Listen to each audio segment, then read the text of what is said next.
Well, Tasha and Russell, they both love reading books. Tasha and Russell, they both love reading books. Well, what do you do when you share such love? Welcome to the Well, you start a 121st club, you episode of the start a club, ABC an Pod, the adult Adult book Book club, an Club with adult Taja and book Russell. I am Russell. club. She is And a Taja. Hi.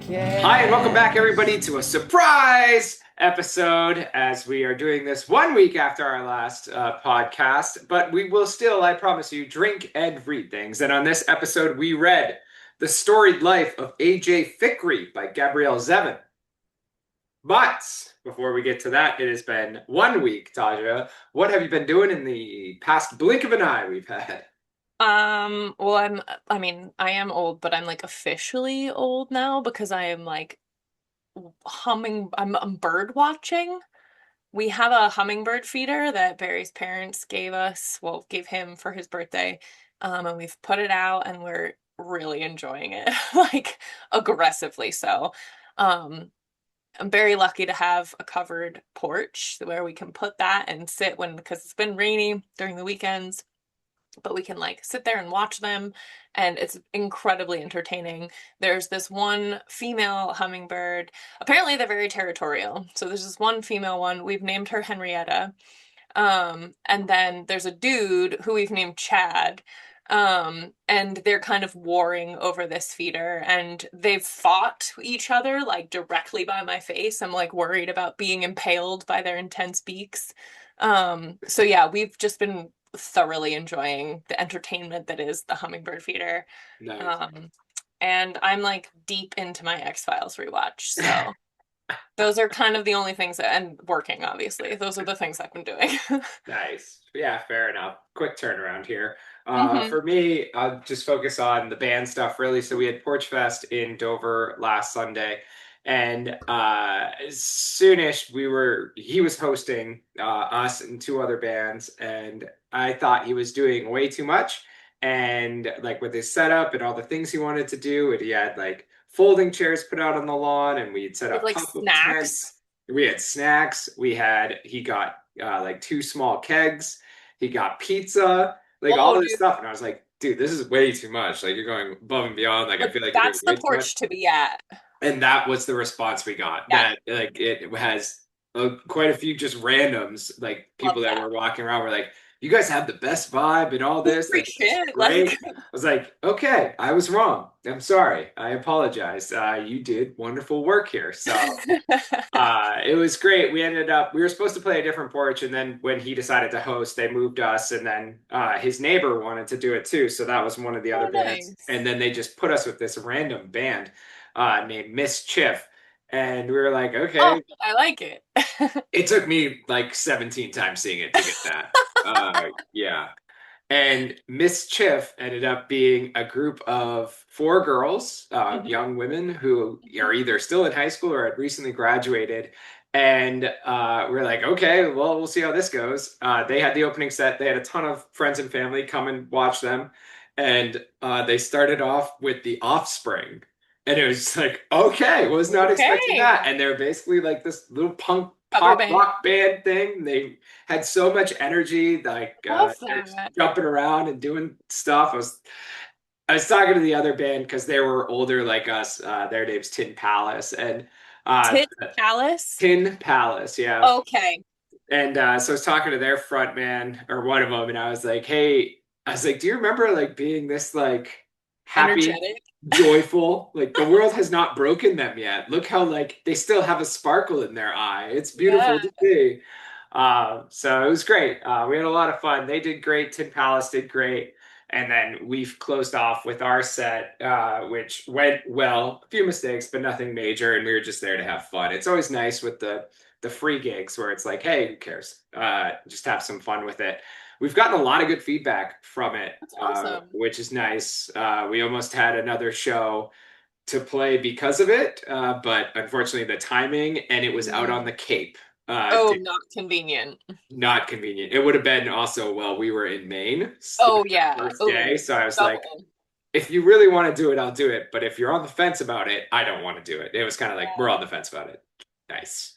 Cool. Um, But the other thing is, if you are still in the Dover area or want to be there on Thursday, this coming Thursday or a week from today, the 25th, we're playing at Auspicious Brewery, which is a hard kombucha You play there brewery. already? Astonish and Sully have played there before. Oh, The full okay. band hasn't yet. Okay. So we're playing with two other bands from 7 to 9:30. So Ow. if you're around that Thursday, we play last. So I think we play like 8:50 to 9:30 or something like that. So these late nights, I'm a 9 o'clock bed guy these days. I was gonna say that is very much past my bedtime. And very much far away from you. And yeah, And very you'll much also gone. be in Canada, so I you'll will be be gone. further Yeah. away. Let me find all these other reasons. Yeah. So we're doing that. You can follow us on our socials there. If you want to get more information there, the last thing I'm doing is we're finally moving forward with the dry riverbed project. So I went and ordered rocks last week, and the guy was like, because we're pretty sure we need like 10 yards of 1.5 inch rock, which is, A yeah. lot. And the guy remembered my house because he had delivered the pea stone two He's like, years oh, your driveway's before. the shitty one, right? Yep. And he was like, so I think what we should do is cut it in half for sure, because that will save our truck. And I'll just give you a break on the delivery fee. I was like, Hey, okay, sounds great. yeah. So they dropped off the first half of the rock yesterday, and I started. It's going to be such a long, terrible process because there's no real easy way to move that big of stone, No. that much stuff. Like it's easy to You need a little like midlife crisis toy. Yeah, well, I looked at those when I had my first midlife crisis 5 or 6 years ago, and they're so goddamn expensive. And honestly, there's because we don't have a shed or a barn, there's nowhere to Right, store where it. are you gonna put it? Then it's like, okay, now I have to get something to protect it, and yeah, Get one of those Canadian garages.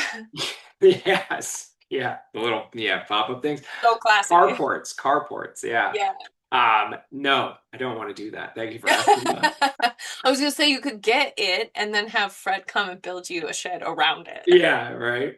Yeah, call for reinforcements. Mhm. And then the last thing is the stickers we talked about last week came. Oh God, great video work. So these came in yesterday actually, and we remembered to put our socials on them and the name of the podcast. Crazy ideas. Although it probably would look much cleaner as just the logo, but then nobody would know what the hell it was about. So deal with a little bit of clutter. And if you want one of these, reach out to us and we'll hand them to you when we see you, or maybe find a way to get them to. We're definitely going to be leaving them around at DragonCon, try to get followers there. And on those, as I said, our social is listed. It's at Adult Book Club 21. That's all one word, Adult Book Club. And the number 21, you can find us on Twitter, Instagram, and YouTube under that and see our beautiful smiling faces every other week or 3 weeks or sometimes the next week, because we never know what's going on here. We like to keep you on your toes. Yes. So on that note, we move back to the book, which once again is The Storied Life of A.J. Fikry by Gabrielle Zevin. And I will say, totally missed the mark on this one last week. I was like, I think it's her debut novel. Oh. It's not. It's her 8th novel. I mean, Jesus. So this is our second time covering a book by Zevin. We featured Tomorrow and Tomorrow and Tomorrow on episode 38. So yeah. Wow, a long time ago. Also, something when we were talking about the character we really loved, his name was Marks. I remember that. Okay, I said Max. I was close. Yeah, you were. I mean, I didn't look it up, but I'm pretty sure Marks sounds right to me. So yeah, that's that. So if you've read that and you're just finding us afterwards, head back to episode 38. I'm sure we just look a little bit younger is all. So The Storied Life of A.J. Fikry was the 8th novel published by Zevin and debuted on the New York Times bestseller list in 2014. It would later reach #1 on the National Indie Bestseller list. The book was optioned for a film, which Zevin also wrote the screenplay adaptation for. The movie was released in 2022, starring Kunal Nayyar. I don't know if that's pronounced correctly, but that is the actor best known as Raj in The Big Bang Theory. So it gives you an idea who that is. He starred as AJ. The movie received less than stellar reviews, but you can make up your own mind as it is currently available on Netflix, according to Google. So with that, Taja, if you want to read us the jacket, we will get started. And a hard cut back in for our YouTubers as Taja is doing the single parenting of Bryce Canyon National Park right now, which is fine. So Taja, if you want to read us the jacket, we'll then jump into our story. All right. A.J. Fikry's life is not at all what he expected it to be. He lives alone, his bookstore is experiencing the worst sales in its history, and now his prized possession, a rare collection of Poe poems, has been stolen. Never said that before. But when a mysterious package appears at the bookstore, and its unexpected arrival gives Fikry the chance to make his life over and see everything anew. Nice. I will say, even just saying it, like Fikry just sounds so weird. I feel like it should be like Fisky or Furky or something. I don't know.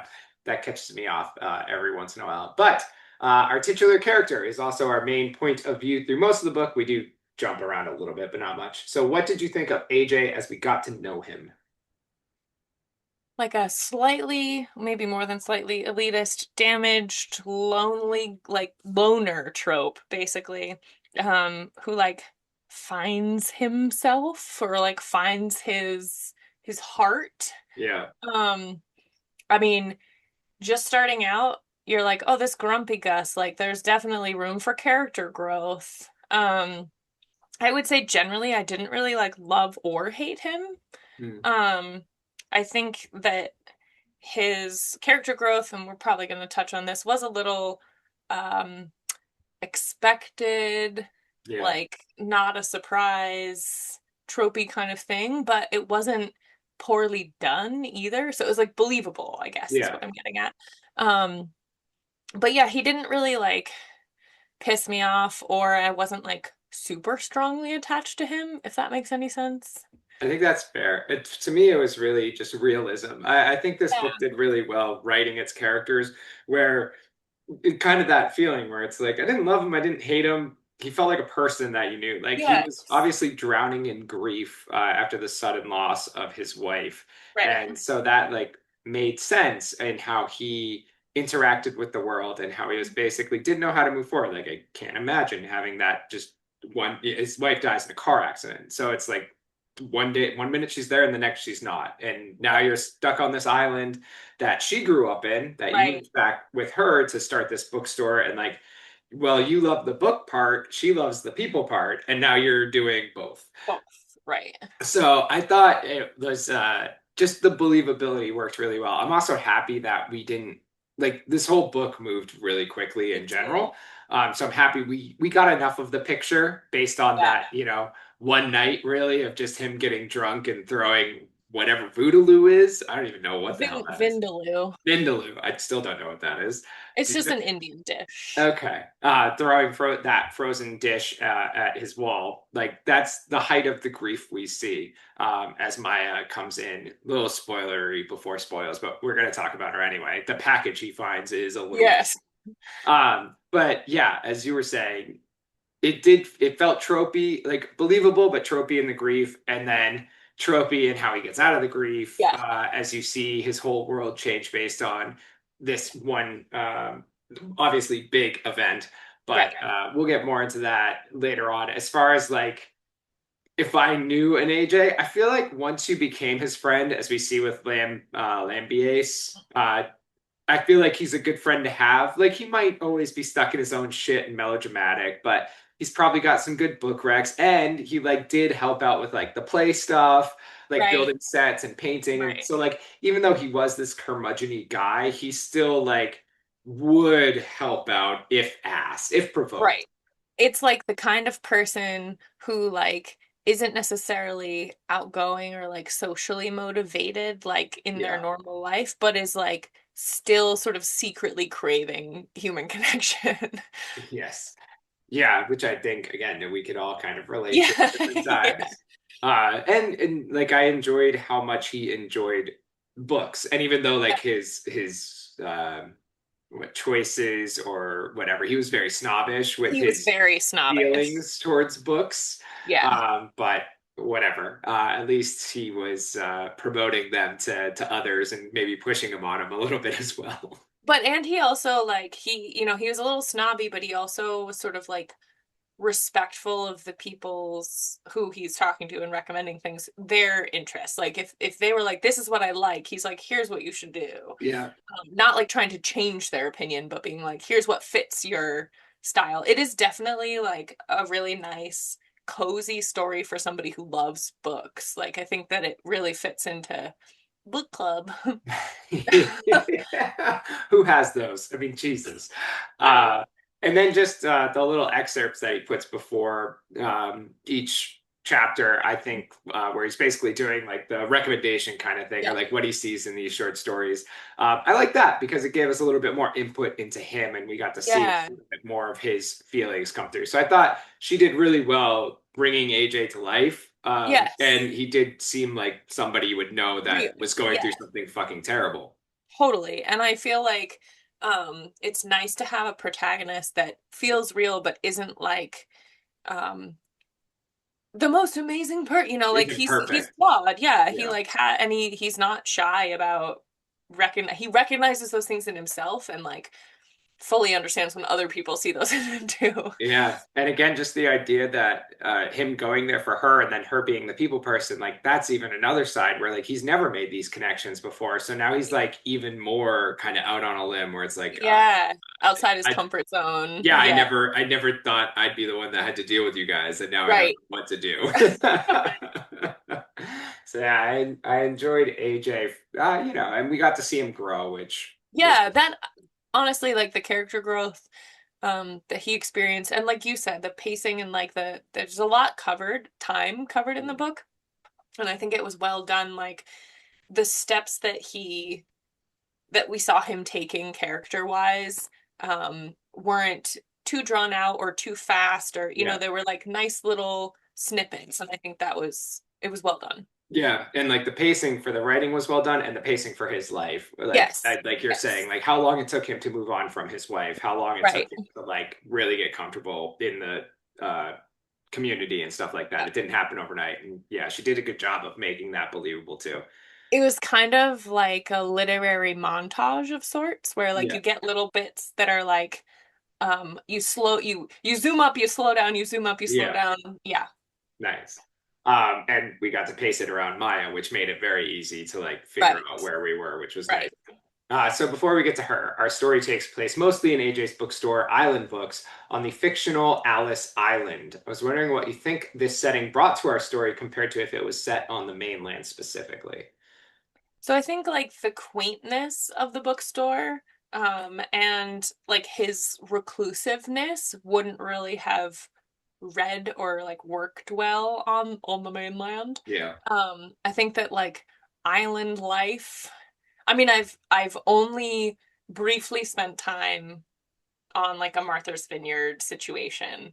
But it is a different vibe. Mm, And I think that his aura and like the bookstore itself, I think, yeah, I just don't think it would have translated convincingly to yeah. a mainland situation. Cause like he doesn't drive and like all of that stuff would just feel, I mean, unless he was in like a full on city, that wouldn't really have worked.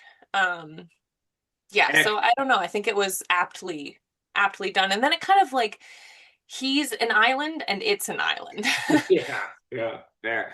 And I think if he was on the mainland, especially where this would definitely be a place where if there's another bookstore 15 Mm. minutes away, I would go to that bookstore. Hmm. Like he has to be the The only only game in one. Yeah, town. the only Yeah. game in town. Thank you.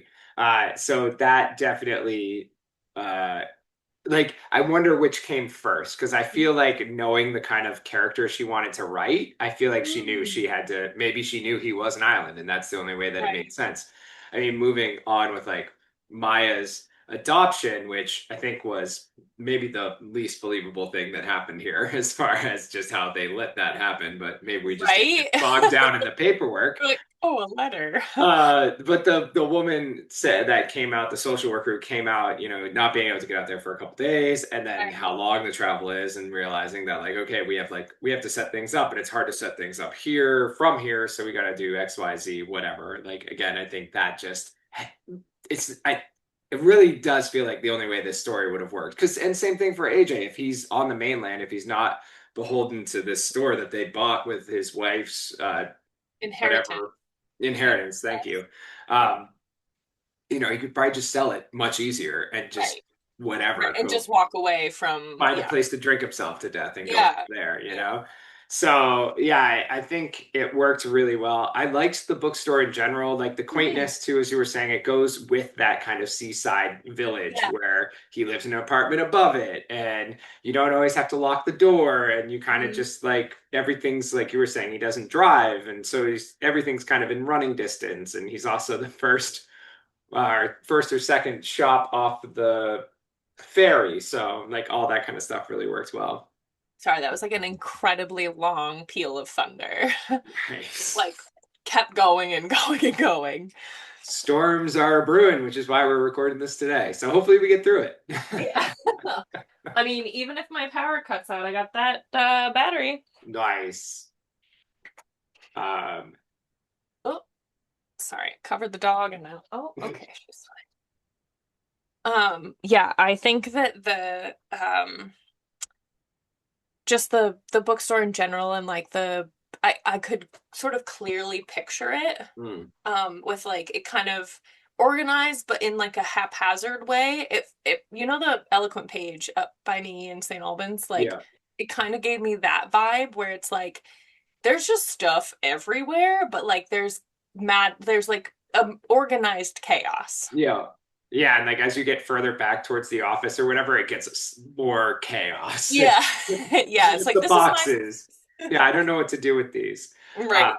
I also appreciated the moment Maya has as a young child. We see some of her inner dialogue where she's talking about how thankful she is she got left in a bookstore and not like the bakery next door. And she And wonders she's like if where you grow, which store you're left in is how you that's grow up. so cute.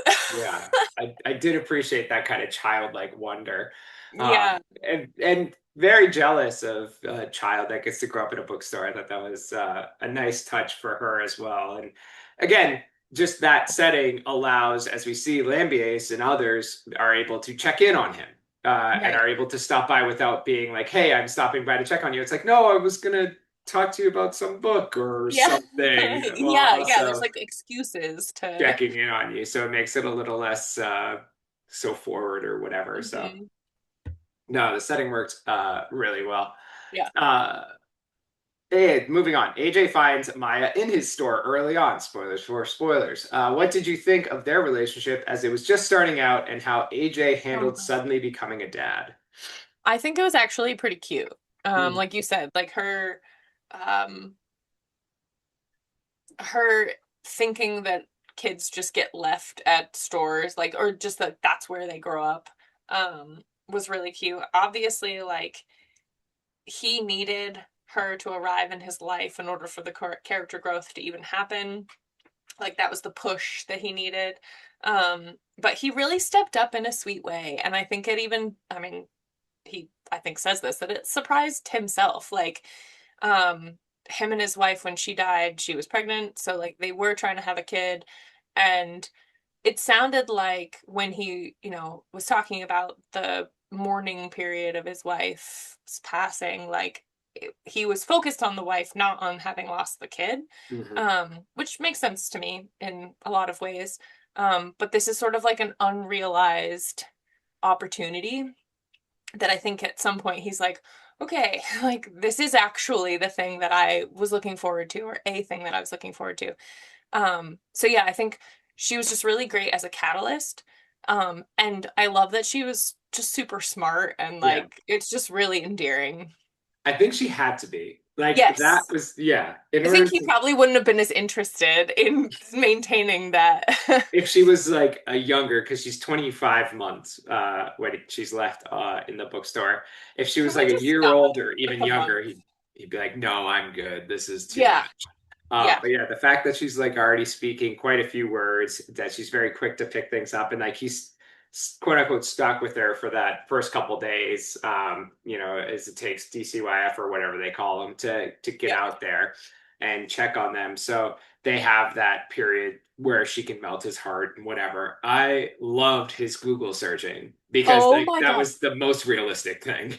So there were quite a few moments in this book, and I was going to bring this up later too. Like I doohickeyd a bunch of things because they were very funny, and I'm reading and I'm laughing out loud. I'm reading bits to Barry, And I was like, I don't know that Russell's gonna like how comedic this is. And then I was like, it's not really trying to be like Yeah. it isn't like designed to be a comedy, but I do appreciate the humor that was brought to the forefront with those Google searches were hilarious. Oh, yeah. There were a lot of things that just like the way that he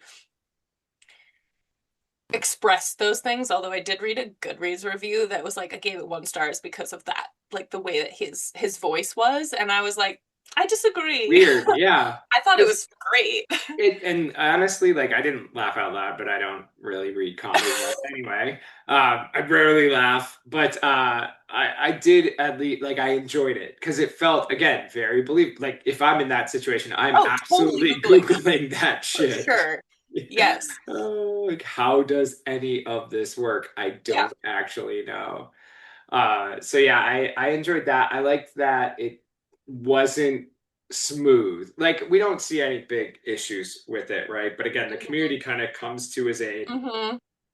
His I don't know, his wife's his ex Sister-in-law. yeah, his dead wife's sister. So his sister-in-law, yeah, definitely helps out. It's tough for her too, as we see she has a lot of miscarriages, so she struggles with some of that too, but is there to And help there's him out. baggage about Yes, baggage yeah. abound, and then we see it with Lambiase as well.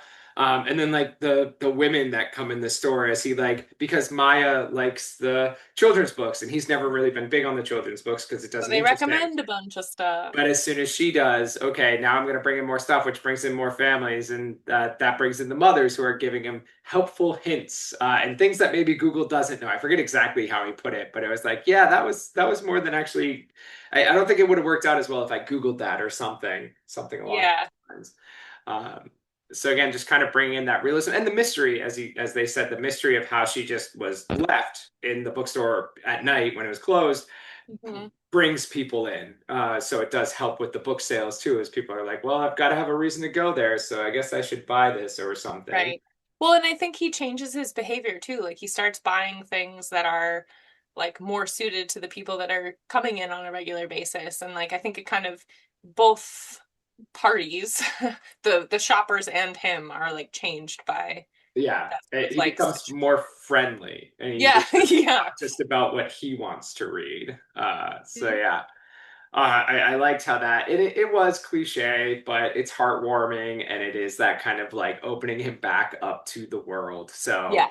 So all good things, I guess. I did like too, as Lambiase points out, who's also the chief of police, and now he becomes his best friend. But he points out that that night AJ gets drunk and passes out his prized possession, which is the poems, the Oh, Tamerlane poems. poems. Oh, poems. Tamerlane is stolen from his house, and because of that, he no longer locks the bookshop when he goes for his runs at He's night. like, my And only important thing is gone. yes, because there's nothing. Although you have a bookstore full of books, but apparently nobody's going to steal them because you have bad taste, bro. Well, Uh, also it's an island. Like if people are sure. coming to steal shit, like it's gonna be easy to find them, I feel like. You sure would think so. You But would. because of that, the bookstore is open for the woman, the mother, to leave the child. So that's like their fate kind of thing, whatever. And I think he kind of mentions that maybe this is something from his wife, Nicole, like maybe, you know, breathing some life back into him or something like that. Hmm. So I can understand when the woman comes and like he realizes like I've got to do one thing or the other here with this child, and he just clings to her. And I think she's a bit of a life raft for him too. So Definitely. again, the adoption process, no fucking way that Oh goes yeah, that no, way. that was like very Hollywood. Yeah, they're Like like, oh, we'll just skip this part. I'm sure it goes super easy. it's Um, totally fine. This yeah, single guy who like is an alcoholic and doesn't have any, yeah, and that's well, to be like the mother, because so the mother, after dropping off the child, goes to swim in the ocean and doesn't come back. rounds. Yeah, drowns, and so they know her. They don't know who the father is. They don't know she has no family because she was a part of the system as well. She lived in foster Foster homes all her homes. life. So there's that. Okay, fine. But also, like as the woman points out, she's like, "Well, we have like pre-qualified foster families and all this, so." It might not be so easy. And then they're like, and then we changed her name. It was actually that easy. Taj is getting the storm of the century. full-on storms. Yeah, there was just big lightning, and now there's some more thunder. There was a nice big crack. It's still going. Um, there was something about the adoption I wanted to say. Oh, yeah, they were like, well, it's so hard to get there, and this will be a pain, and then also the letter, and like, yeah, it was not. I mean, I don't know shit about adoption, but I imagine it should be tougher than that I situation. mean, my brother adopted his son, him and Oh his yeah, wife, and it took them like 2 years. yeah, and they were like caring for him. They were And fostering they were him. fostering him, yeah. Yeah, So it was like it's a they already process. I had. I mean, mean, I guess. he did have family, so that does make it harder. You Oh, that have to does. get Yeah, like yeah, people yeah. to check mark and say, Fighting the yeah, sign off on it and everything. right. But still, like even once that was cleared, it was still quite some time to actually get the legal system, Yeah, all the shit to go through. It's yeah, not just like, oh, and 3 months later she was Maya Fikry. Sweet. yeah. I mean, Sure. to be fair to the book, in order to maintain that fast pace, you Yeah. gotta cut Yeah, some we corners. didn't need to sit through 17 visitations from that No, woman no, it was the taking a right ferry move. out. Yeah, As it worked. unbelievable as it was the right move. Believe it or not. So moving on, we ever get to know your podcaster question. Somebody we haven't talked about yet is Amelia, who we meet right off the bat, who is a publishing house agent who becomes a love interest because unfortunately there's a lot of things that you can see coming in this. But the point of that is to talk about this. So on page 96, and I wrote this down when it happened, so kind of my own version of a doohickey. Hey, Amelia and AJ are dining at a Moby Dick themed restaurant. And AJ asks Amelia, in what restaurant based on a novel would you have preferred to dine? So I ask you this question, as it sometimes it writes itself. What novel would you pick for a theme of a restaurant that you would actually want to go to, and why?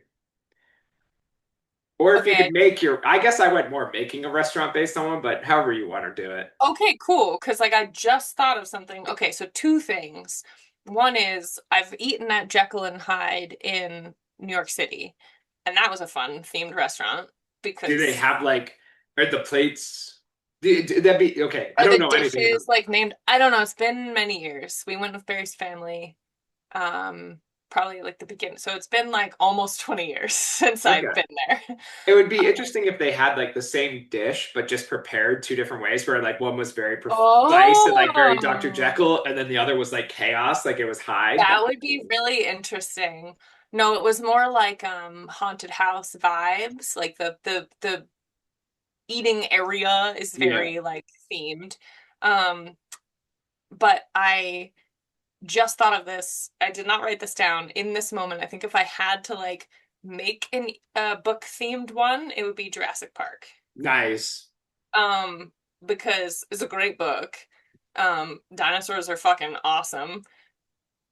Who doesn't want to? I mean, I think that it'd probably be easy to pull a lot of stuff from the movie too, but like, I mean, the book is great. Um, but yeah, I think that would be a really cool one, and I think you could do a lot with like, I don't know, you could even do a Lots of little things. like excavating bones thing with like some kind of dish. I don't know. You're making it a Um, 3-star Michelin restaurant. You have to like find your own meal in the yeah, dirt. yeah. Um, so new answer. I think Jurassic Park would be sick. I don't know if they're real, but in Parks and Rec, they go to like a dinosaur themed restaurant. Like, have you ever been to one of those? Or it's not Jurassic Park specifically, but it's like they've got I like think the big dinosaurs, and like the I'm pretty fake. sure they're real. The closest thing I've done is like Rainforest Cafe, Yeah, maybe that's what I'm thinking too. I which mean, is also super fun. Like as an adult, I still would enjoy eating at that kind of thing. nice. So for me, as I was when I found that and then wrote this question, I was like, oh, I don't know where I'm gonna go, and I was like, gonna go back in my Goodreads to see like what would be Ooh, interesting, right? And as I was doing that, the one that popped in my head, it like works, but it doesn't, would be the book eaters. So I think it'd be really interesting. interesting. It'd be more about like the presentation, but I feel like you could have plates that look like a book. And then Yeah. like you make the plates based on certain stories so that you Literary open things. the cover of the book Mm. and then you eat your meal out of the book like you're a bookie. That's a cool idea. Yeah, my initial like answer was that I wouldn't want necessarily like one specific book. It would be just like literary theme because then you could have like many options. So it's kind of Right. that. Yeah, a little bit of a cop out. I mean, the other I didn't. I'm just trying to think of other options. But like maybe you could do something with like Prior Year of the Orange Tree, where it's like all orange based or something. Like really focusing Oh, on like some sure. central item that's Yeah. in something. You like when he brings up when AJ talks about this and how he was like enthralled with Turkish delight because of Narnia, and then he like eats And it. And it's he's like, not this is good. not what I thought it was at all. And honestly, I didn't know what it was either. One time we were flying back from Africa, we went through Istanbul, so we got Turkish delight because apparently it's Lauren's favorite. And so Really it's one of them. She has eclectic taste for sure. interesting. It's funny whenever we come back and we go through Europe, we're usually buying something for Lauren. Like if we're ever near France, we get her macarons. For your sister wife. Yes, yes, yes. My wife buys them for her real love of her life. But yeah, so that was like my first experience actually seeing it. First of all, very expensive, many different types. I mean, like you can get lesser, like it's based on piece, but like the pieces are like small. And when I I've say, never experienced it. I know that it's different than what like because I had the Narnia expectation as well, yeah, and I know that it's different from that, but I don't have like yeah. And that's like you can just get like the boxes, like we have boxes of chocolates, and that's different. yeah, yeah, That's like, yeah, but like to get like the real one that's like made, by like not mass legit. produced or something. Yeah. It's not a cheap dish. And I didn't try it because just looking at it, I'm definitely a visual eater first. Just looking at it, I was like, no, thank you. No, thank you. What does it look It's like? like gummy. It like doesn't to because to me I thought it was chocolate. Like It's not. nougat? It's like gummy. It's like got a lot of nuts to it too. It's yeah. I'm not too. I just remember being like, that's not at all what I thought this was gonna be. Um, Interesting. Wild. So, but I appreciated Gotta that. ask Angie if she's ever had any. She must with how much she's She over must there. have. I feel like it wears you down like This is anything. her Where you're fifth time going there, yeah. so I feel like she must And have. you're eventually like, fine, I'll do it, I'll try it. Or like, because we were just in the airport. I'm sure like if you're out in the actual In the country, real, there's yeah. like more opportunities for it or whatever. I just need to aside, she called me from Turkey to tell me that she was in um, was it the hometown? She was like in the hometown of the actor that we love from our show. And she was talking with the tour guide because she speaks Turkish. So like all the Turkish people are like, this is amazing. Foreigners don't normally do this. Um, and she was like, yeah, I like this show, blah blah blah. And he was like, that guy over there, that's his cousin. So she like 2 degrees of separation met our guy. It was awesome, Angie. Nice job. Nice. It's like unplanned Turkish con right there. Yeah, Yeah. exactly. What Exactly. happened? I met that guy's cousin. Well, that hmm counts. hmm And missed him in that town filming something by like 2 days. Ooh, Yeah, real big bummer. that's But fun. So yeah, let us know in the comments your feelings about Turkish delight or what book what you would literary theme a themed restaurant off I of. will also say in that scene in the book, when she's choosing a drink and she chooses the Queeg Queeg, I'm just gonna tie this into X-Files. That's Scully's dog's name. Nice. Who dies in an episode. He gets eaten by a crocodile. And well, not to be fair to the dog, but for the drink, it sounded like basically a Bloody Mary with more like shrimp cocktails, like cocktail sauce, which Yeah, is, I'm not sure I'm I on mean, it's board. close, like It is horseradish tomato close. sauce. I'm just not sure that that sounds like something I want to drink. I'm also not one of those people that likes when they put like all of the things in the Bloody Mary. Like, yeah, Like a the usual, hamburger. yeah, yeah. Or even like I think the bacon's too much, but some people are like, oh, it's a whole shrimp ring and all that. It's like, no, I don't need all that. Just let me Just have give a me Bloody Mary. pickles and olives and celery, and I'm in. Celery is a must. The rest is all flair. Pickles are not a flair. Olives are not a flair. I'm not an olive guy though, so I've never been it. When I was like 7 years old at a birthday party, I took a handful of olives thinking they were grapes. You show me one person who's going to do Oh, that and then ever eat olives again. that's really sad. So you didn't even put the black olives on your fingies No, like I a did real not. child? No, I did not. I obviously had a very broken childhood. I never did olive fingies.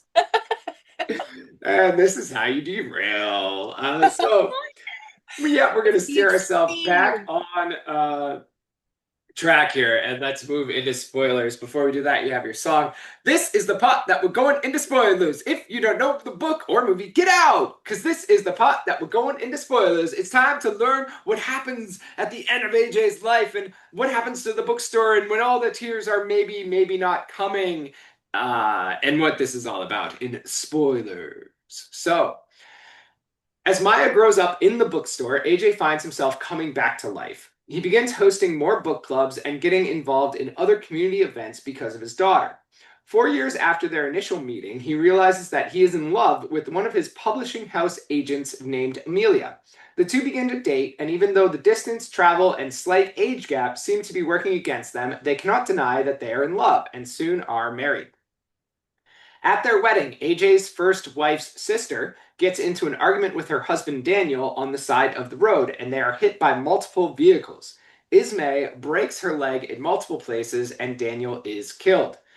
The story then jumps forward, and AJ's best friend, the police chief Lambiase, asks AJ to set him up on a date with Ismay, believing enough time has passed. The two hit it off, and after spending the night at her place, Lambiase is looking around her house and finds a child's backpack with AJ's copy of Tamerlane inside. The book has crayon scribbles on it and has been missing for over a decade. He decides not to ruin a good thing and believe in time Ismay will tell him the truth if it needs to come out. When Maya is in high school, AJ has multiple seizures in a short period of time. He has always had these tiny blackouts, but the frequency in which they are happening has become alarming. Amelia convinces him to see a doctor where he learns he has brain cancer. Their insurance isn't great, and the surgery needed would only get him potentially a couple more years at most. He would rather save what little money they have for Maya's college. He tells Lambiase, but thinks it is a moot point because of the money. Lambiase then confronts Ismay about the book. Even in its damaged state, it would still be worth tens of thousands of dollars. She tells him the story. Her husband Daniel was incredibly unfaithful, and one day a young woman showed up on their doorstep with a daughter asking for money. She sent them away and decided to handle it herself. She used to check on AJ every once in a while because he was trying to drink himself to death after his wife, her sister's death. That night, she found him passed out, cleaned up the apartment, and noticed Tamerlane sitting out. Having been with him when he found it, she knew it was worth a good amount. She took it and gave it to the woman, telling her to sell it and never contact them again. A few weeks later, the woman showed up again, saying the book was unsellable without its provenance, which AJ still had. Ismay screamed at her to get out. The woman then dropped her child off at the bookstore and swam into the ocean, never to return. Ismay hid the book in the little girl's backpack the mother left behind and put it in the closet, hoping Daniel would see it and confess. He never did. Lambiase convinces her to give the book back to AJ anonymously. Once it's back in his possession, they sell it at auction for $70,000, but AJ is still on the fence about how to use the money. Eventually, the women in his life convince him to have the surgery, and while it is successful, it has only bought him a little more time and not completely cured the brain cancer. In the time he has left, he writes recommendations of books for Maya and spends as much time as he can with his family.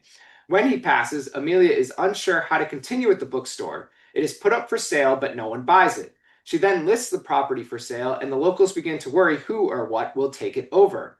Lambiase is close to retirement and convinces Ismay to buy the bookstore with him.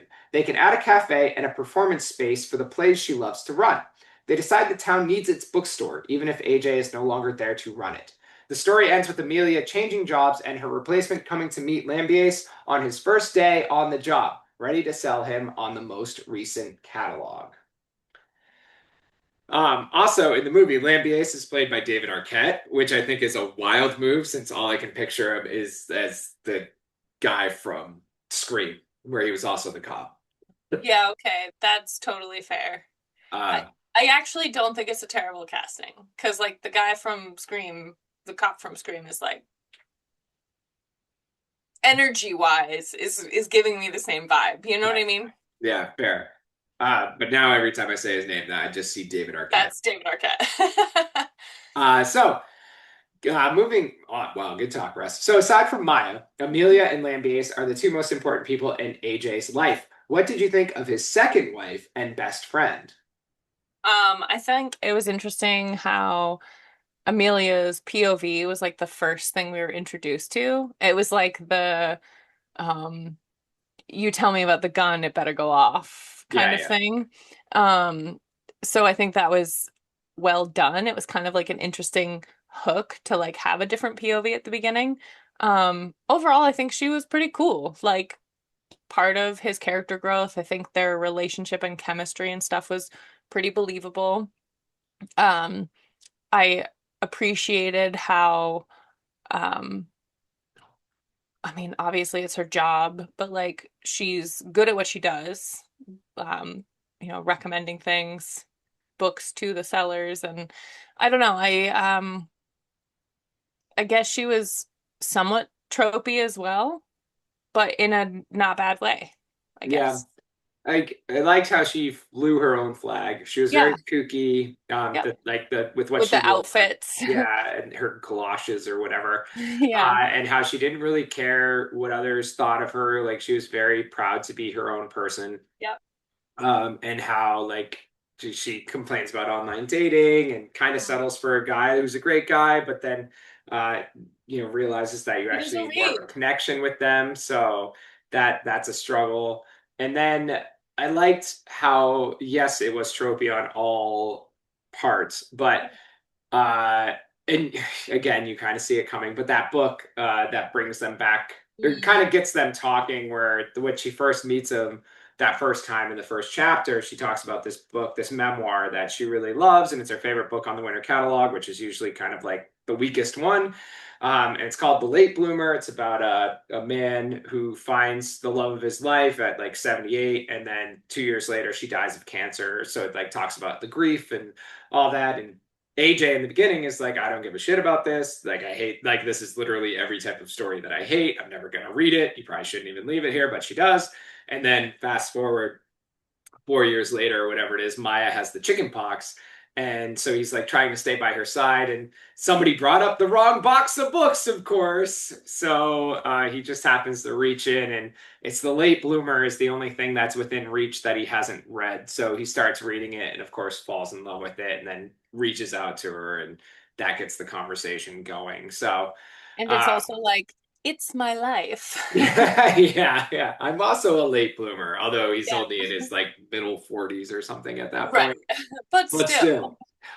So I liked that at least there was a reason for them. And like that's kind of him realizing that, I assume, realizing that there's more to her. I mean, it's also Maya kind of opening him up to that world where I'm sure their relationship had gotten better without that after the rocky start, just or because at least it was, yeah, there wasn't like such rudeness. yeah, he's not a dickhole anymore. So that's Yeah, good. But yeah, so I liked her. I think my favorite scene with her was right before the surgery, where they're kind of having that talk where now she's shitting on the late bloomer 'cause she's like, they said you couldn't describe it. I can describe this. It's gray and miserable and I fucking hate it and it's so dark and whatever. But then she's like kind of joking with him, like, and you see that in these times of like great stress where you're looking for that comedy relief or something like yeah, that. And she's like, oh, I don't really care about your mind as long as they leave me your body, I still like that, or whatever. yeah. So those kind of things, you feel that kind of added levity where again, it feels very realistic as like that would actually be happening in this room at the time. Yeah, and I definitely can see their sort of like yin and yang aspects Mm, of like fitting well together. I appreciate that they were able to have a book that was like the thing that kind of not brought them together because obviously they were like they had a connection before that, but yeah. like sort of solidified things for them. Um, yeah, I think that uh again another really believable character. Yeah. Yeah. That book and True Blood, the two things that kept them going. Yeah, that's so cute. All I could think I of. mean, I don't give a shit about True Blood, but like so cute. Were you there that night when we binged True Blood in Surrey? It was after the Nick Cage-a-thon. No. So we had like we watched like four Nick Cage movies. Everyone passed out, and then because I don't know, somebody had set up True Blood, and I couldn't sleep, so I watched like 6 episodes of True Blood at Oh 2 in no. the morning. I never dabbled. It's terrible. It's Great. terrible. Don't let anyone try to tell you otherwise. I Okay, mean, I mean people that's the like same reason I've never read uh Twilight. yeah, that. Thank Yeah. you. So True Blood, to its credit, there's sexy scenes and there's a lot of beautiful people in it. So Okay. there is that. So it's Alexander pretty to look at. Skarsgård, very good looking. Oh yeah, the Scars guards. Yeah.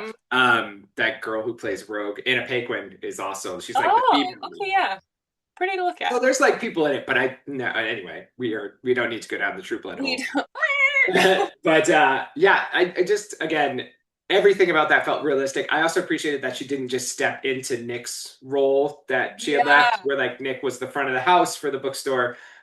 Amelia still does her job. It's a lot harder because she's now commuting from the island and still yeah, traveling, but and she does like some stuff for the bookstore, but it's not like she took that place. And also, like, she has a relationship with Maya beforehand where they're like yeah, friendlies, they're like friends before, just because she's obviously quarterly coming to the yeah. bookstore and she's spending time with Maya Making a too, relationship with and yeah, Maya. becoming friends with her as well. So it all felt natural. Again, even like I wondered if it was a secret boyfriend when like he decides to take her out on the date to the Moby Dick themed restaurant. She's like, actually, I have a fiance, but he's in Yeah. the military and he's always Oh, she was like, overseas. it's like he's in the Peace Corps and he's never Yeah. here. We're in Um, love. He goes to a different school. So I mean, at least assuming it was real, she says they kind of decided to call off their engagement when they realized that they they were weren't different really people. And compatible. just Yeah. because you gave up on dating doesn't mean you should go for whoever's next in line or whatever.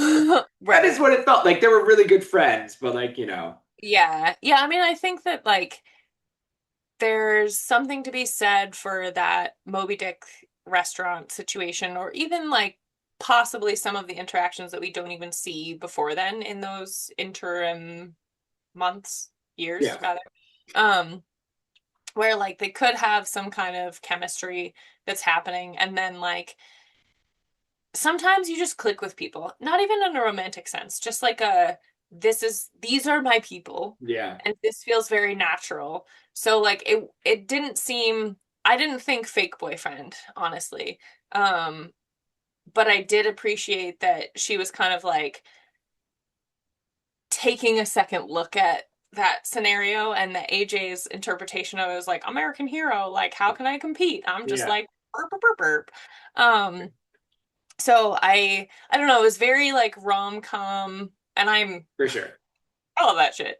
It's Yeah. great. It's very much wrong timing. But Yeah, thankfully, again, the way it worked itself out where it's not they didn't get married and then AJ waits another like she didn't get married to the American hero. They yeah, and wait then they four have to more break years it for up. that to fall apart. And now it's like I'm waiting the appropriate time. Like, yeah, so it wasn't as tropey as it could have been. But That's still, true. That's true. obviously they were going to end up together. Yeah, yeah. As far as Lambiase, yeah, I liked how he just had a really good fucking heart. He's Um, so sweet. and I don't know how, I think they described him as a pit bull, Like, American, not English, which is a good, yes, for those who don't know. A little classification. bit Yeah. more stretched out, still is Yep. stocky though. But when they're talking about his first wife and just how mean she was to him and how like belittling and like nothing was ever good enough, even though he was the chief of police and like had a huge heart and really cared about people. I liked how that shone through again, where he's been told he's stupid his whole life, so he never really read because stupid people don't read, but because he wants to make sure AJ's doing okay because AJ came to him with Tamerlane when Tamerlane was lost, and that kind of started this. And then obviously with the child, I forget if he went to him with that as well, maybe, but I think he I did. think he did because I think he was the one that was like, we need to call social services. Yeah. But because of that, he's like, okay, I'm going to check in on them. And again, kind of what I said earlier, where it's like, okay, if I'm coming here, I can't just like make it so obvious that I'm coming here just to check on you. So I'll buy that cop novel or whatever, that detective novel. And then he realizes that he actually enjoys it.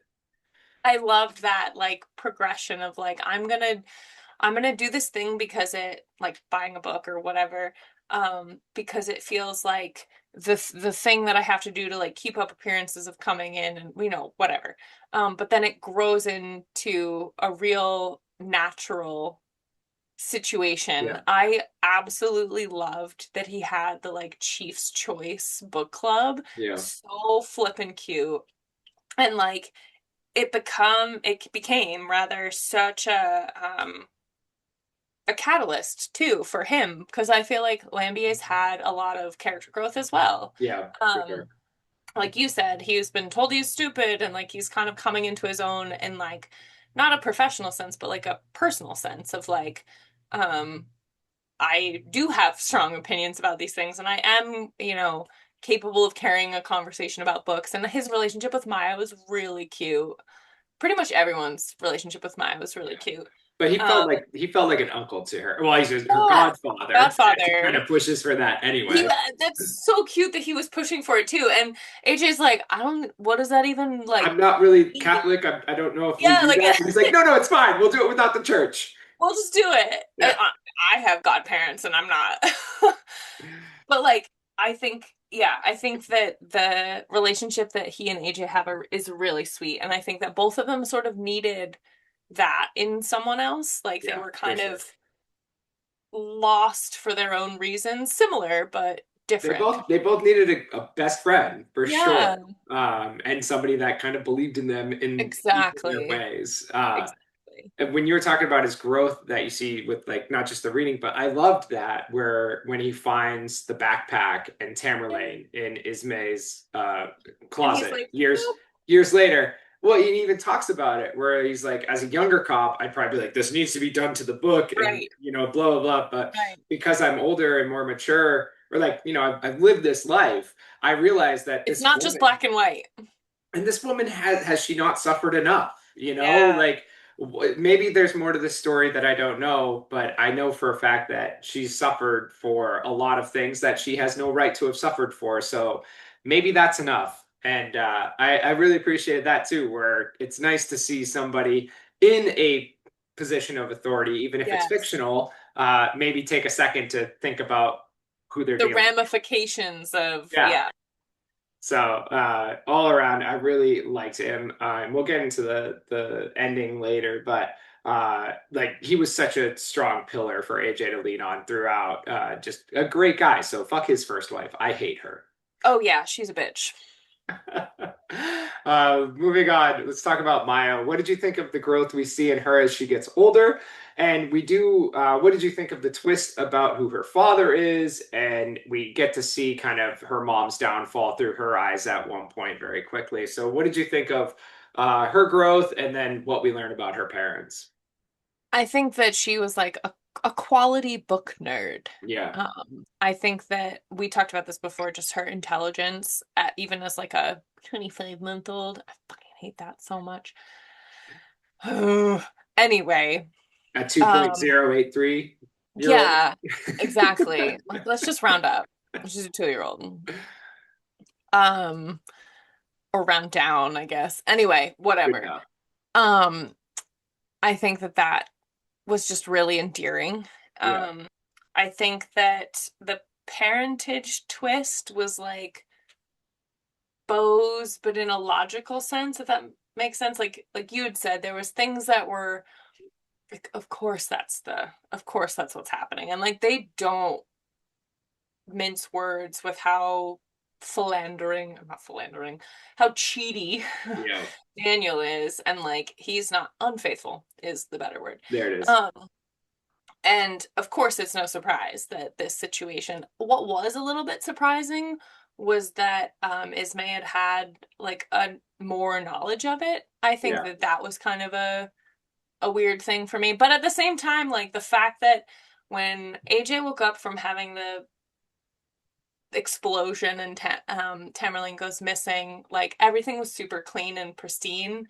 I was like, there's obviously an answer. There's something going on here yeah, that answer made sense. It was very logical.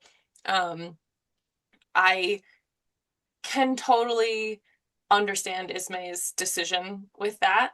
Um, so I guess I don't know, like poor Maya, because not a great scenario, but also she had a pretty solid setup with yeah. AJ, and their connection was so pure and just really like very well aligned with their interests, and it was just, I mean, he really stepped into that dad role, so I feel like she didn't miss out on a lot, you know? And that was Lambiase's point to Ismay when they were discussing Yeah. it, that he was like, you can't say that she, yeah, it's a wild set of dominoes that happened here, but you can't say that it affected Maya in a bad In a way. Like negative way. she Yeah. still had a great Yeah. childhood. She has someone who really loves her.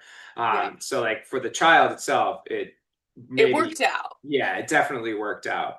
Yeah. As far as the biggest thing I liked about Maya's growth was she still became a teenager. Yeah. She Where was still like, I'm gonna slam some doors. she was like, I don't want to. This apartment's too small now. There's three of us here. There's one bathroom. We live above a freaking bookstore. Like, I love bookstore, but I'm trying to write, and like, there's always noise happening around, and like, I can't do my homework, and this is upsetting. And that, like, she wasn't just always like, oh no, AJ adopted Yeah. me and saved me, and blah, blah, like, that's dad. Dad's like so good to me. I can't do it. Like, no, she was like, I'm a kid. Like, fuck, Yeah. dude, this sucks. Yeah. Very, very realistic again. Yeah, and again, yeah, especially kids that age, you don't expect them to understand what you've done for them, Right. from Right. experience. So, when they get older, they realize that maybe they were a bit too much of a dick. But anyway, I digress once more. As far as her parentage with Daniel being the dad, like you were saying, there were so many.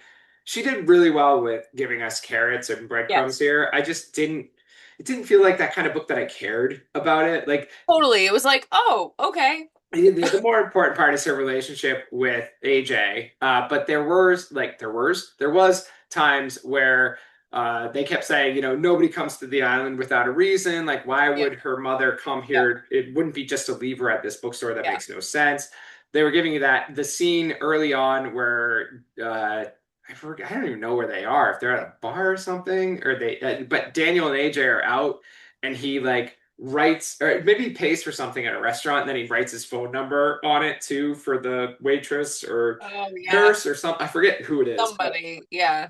they point out his unfaithfulness quite a bit. Many So it's times. like, hey, an unwed 22-year-old college student has come, and what's going on? I don't know. Second hard cut back in for our YouTubers.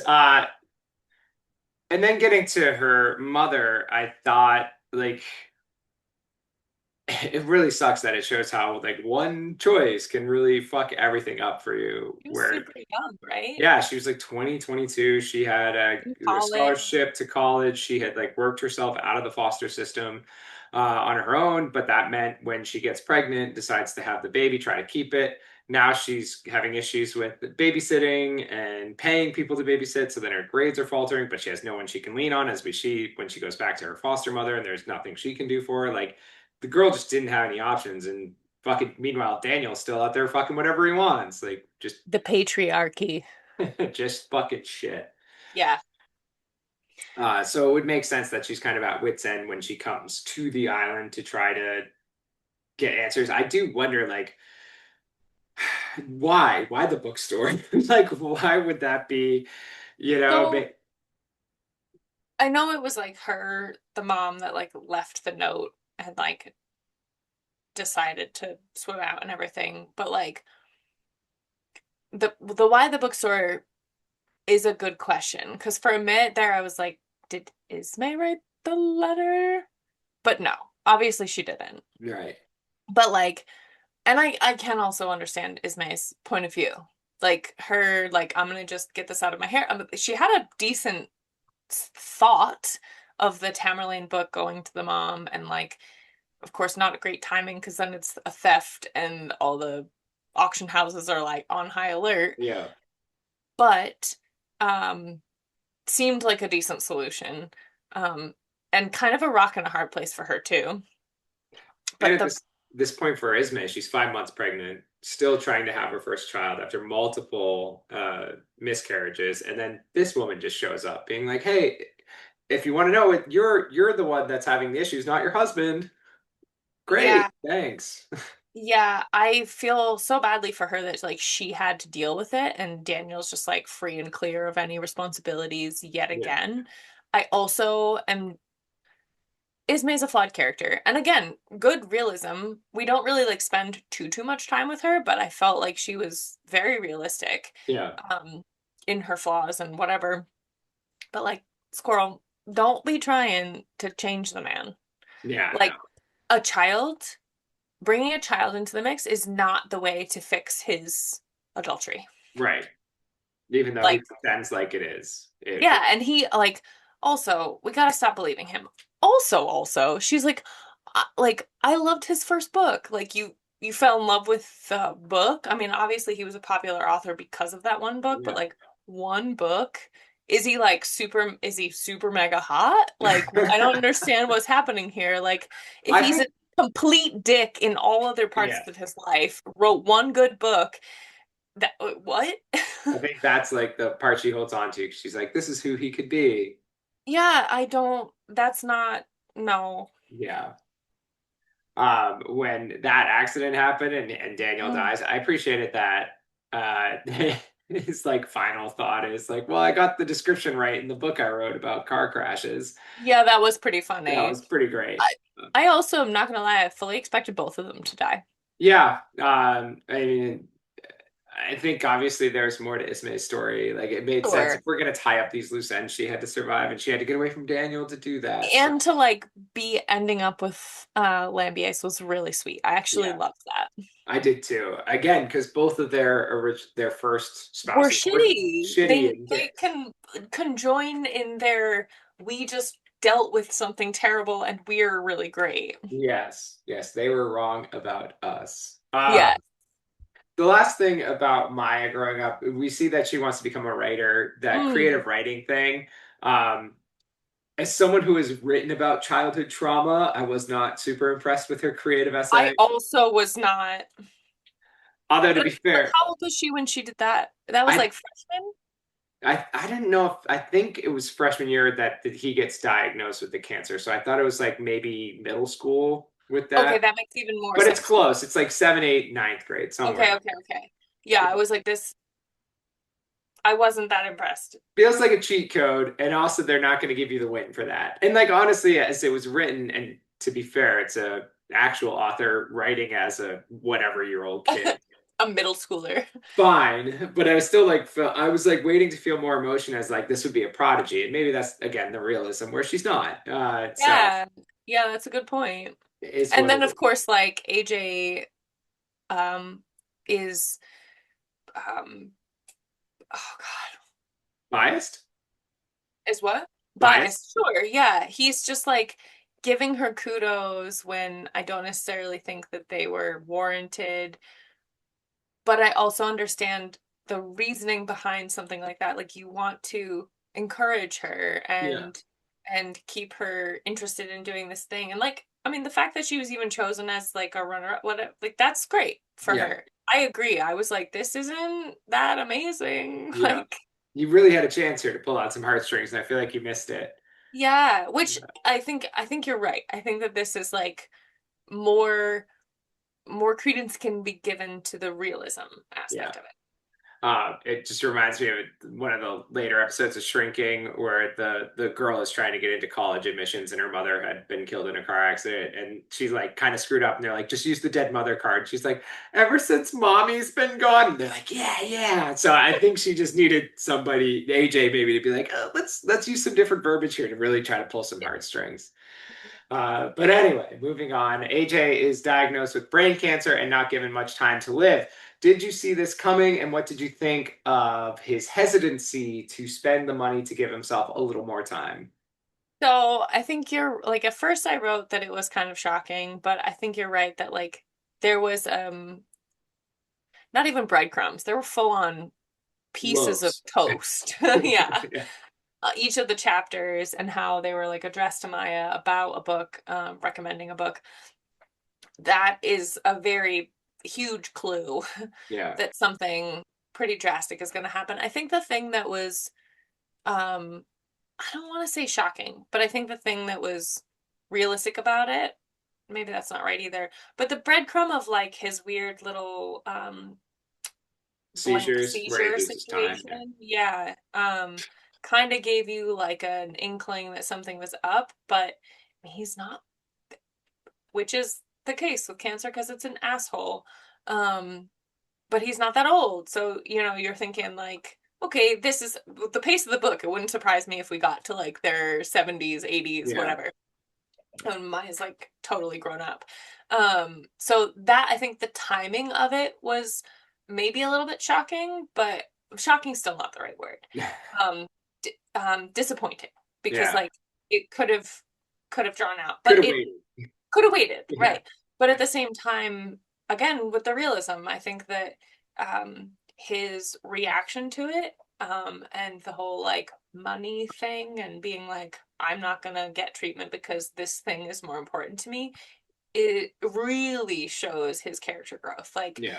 I don't want to say that in the beginning of the book he was like fully selfish. I think he just like didn't have a lot around him. It was like Yeah. an island. So He also didn't care much about him enough about himself to be selfish. He just, as you're exactly. saying, like didn't care about anything else either. Right. He was just kind of like existing. Yeah. So I think like it really highlights his character growth for him to be like this other thing, like Maya going to school and Amelia being like set up and like not Not struggling dead. financially, right? Yeah.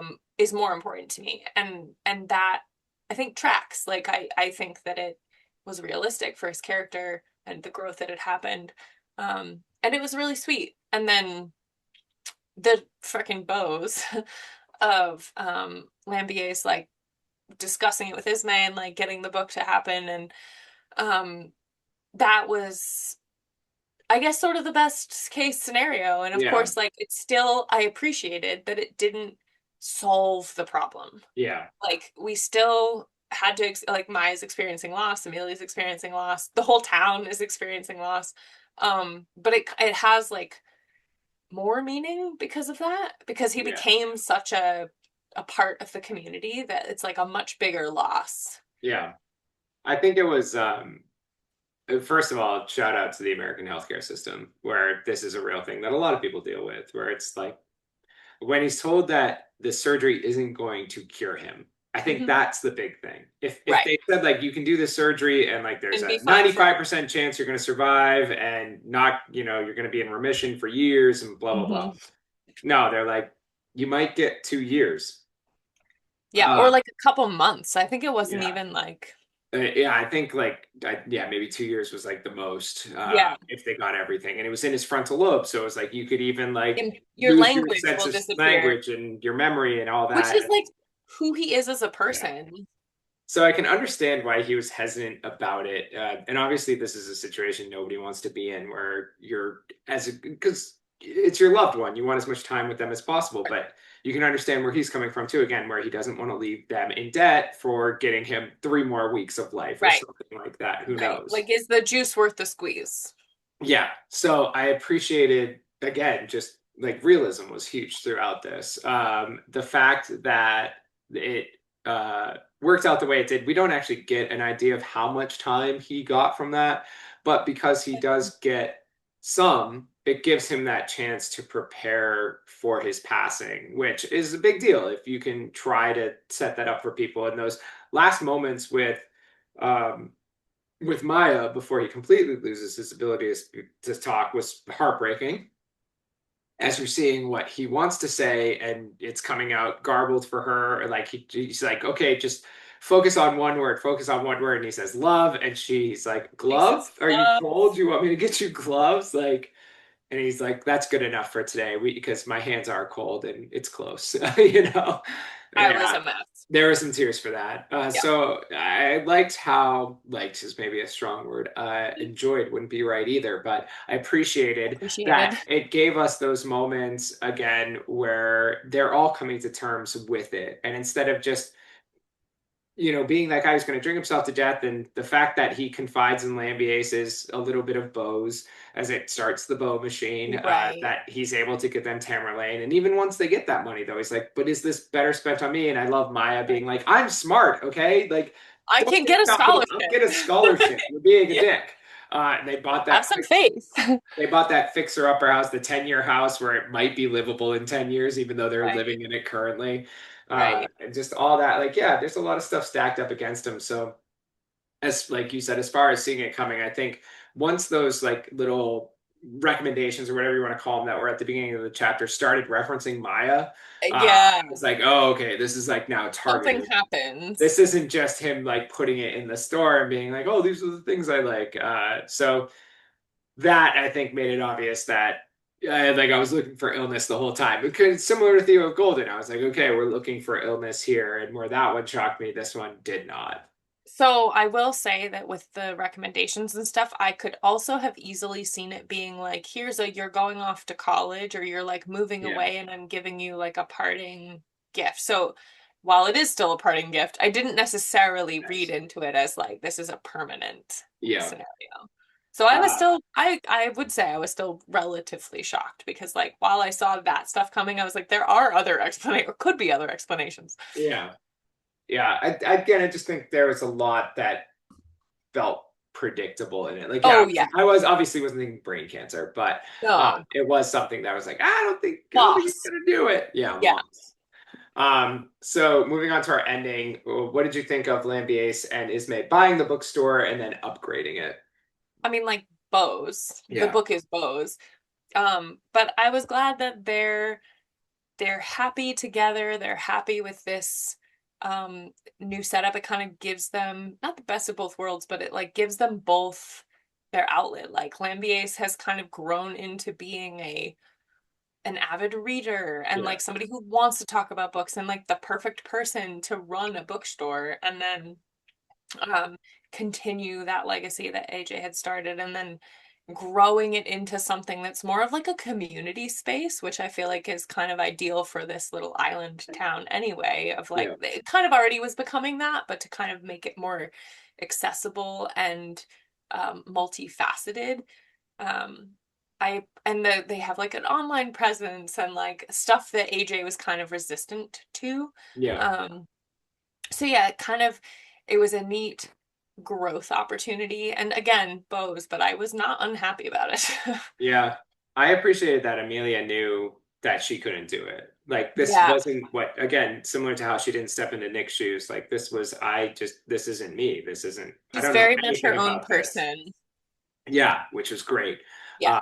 And like not wanting to hold on to it, but not like I think she cared more about it continuing to be Island Books than continuing Yes. to have her own Her. Island Books. Hmm. Like she wanted a part of AJ to still be around, but knew enough that she wasn't the one to do it. Right. So I appreciated that because otherwise, oh, maybe the community comes out for you for a little while, but then who knows, or you get over, I don't know. But it Or just, it's like again, you can't hang. Yeah. it just made sense that because she's been smart about everything else, that she would still see the logic in Yes. this not being her thing. So I like that, as you're saying, it's a Bose machine. The fact that they like, oh, we can even open up the basement for a theater space because Ismay was a teacher at the school and always did the theater program every year. So gives her, as you were saying, that outlet. And we can create this little cafe to bring in more money, which AJ was also against it, but it's actually a good idea because there's a bakery next door and he's being a dummy. All these different things that I liked that they were able to make it their own, Hmm. while still like holding a bit of AJ. But it was, and especially when Ismay, as they were talking about it before, it was like, oh, it'll probably be like a Forever 21. And he's like, oh, what? It's not something we want on this island. God damn it. Yeah. So yeah, I thought Bo's machine, but who cares? And again, just with the fast pacing, we didn't live in this long, so that makes it so much. I think that makes it so much more palatable when it's like, Yes. hey, we're gonna give you Bo's, but we're done with them. How Off. good Yeah, was we're that? going right. We're moving right along. We don't need to explain all this to you. You get it? Bo's, good Bo's. Okay, good, good. See ya. Yeah. Yeah. So sure. It was great. Uh, Finally, for additional spoilers, I basically wrote another question. I just didn't want to have five questions here. So, what did you think of the connection to The Late Bloomer, which was the book we talked about previously that Amelia and AJ kind of connect on years after she tells him to read it? Typical man, am I right? And then also the realization that Leon Friedman was fake and the memoir was all fiction. So, kind of the whole arc we get of The Late Bloomer. So part of it felt a little left field. Like we said before when we were talking about it, it is just like, it's my life. Um, that like the late bloomer, like both of them, I mean, I guess Amelia's not that old, but like both of them sort of find each other a little bit later in life. They find their peace, their space together later, or at least not right away. And I think like there's something very relatable about that for them, which obviously makes sense, and it kind of tracks with the his passing and all of that, and like the loss of it, and not having all that much time together. But the fact that it was like not really a memoir and some woman wrote it, I was like, I don't really understand why that was brought up, especially because Amelia makes a point not to tell AJ about it, like Yeah. ever.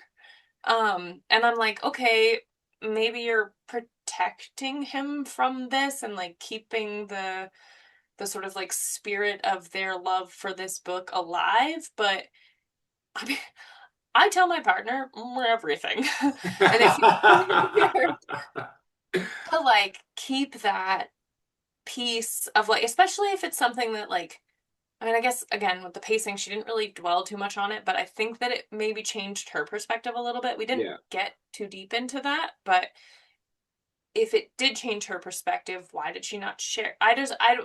It Well, just felt a little like um muddy and like maybe not necessary. yeah, but remember that author event was the whole bringing Leon Friedman to The the Santa. island was a way to get her to come, Oh, to get sure. Amelia to come like on a not normal visit, and he proposed to her during that It time. was like the So pre. like yeah, there's a lot of stuff built up on this book. So I can understand her being like, I don't want to shatter the glass for you just because it was for me. But like AJ, even being as socially stunted as he is, probably should have been able to tell that was like a weird mall Santa and not an actual author with how Yeah. he was like spelling the name out every time he signed it on the book I mean, because even Maya was like picking up on how like not how much he appropriate the person. drank. He's ripping bong hits out in the parking lot. He's throwing up on himself all over the store. Like, come on. And they're like, oh, he just, it's his first time. Nobody ever asked for this. I Come on. can appreciate the actual author when Amelia meets her, like I had to do it this way. Yeah. And Amelia, I feel like at first was sort of like wildly offended that you would pass it off as whatever, but like, But did you get this? Because this is what I thought. One of her bridesmaids talks at the wedding, gives a speech at the wedding. oh, it's And her. yeah, okay, because they Yeah. mentioned like, oh, she said it was a friend from her But college, the but like alumni from the college didn't didn't know recognize. who she Yeah, was. no, it Yeah. was her. That's how I took it Yeah. too. So, and that's like her way of like still, because I think AJ wanted to have a reading from the late bloomer or something in there. And she's like, no, let's not do that because it's already been ruined for her. But this is her way of like keeping that Meeting secret, in but the middle. still like having that be a part of it. Yeah.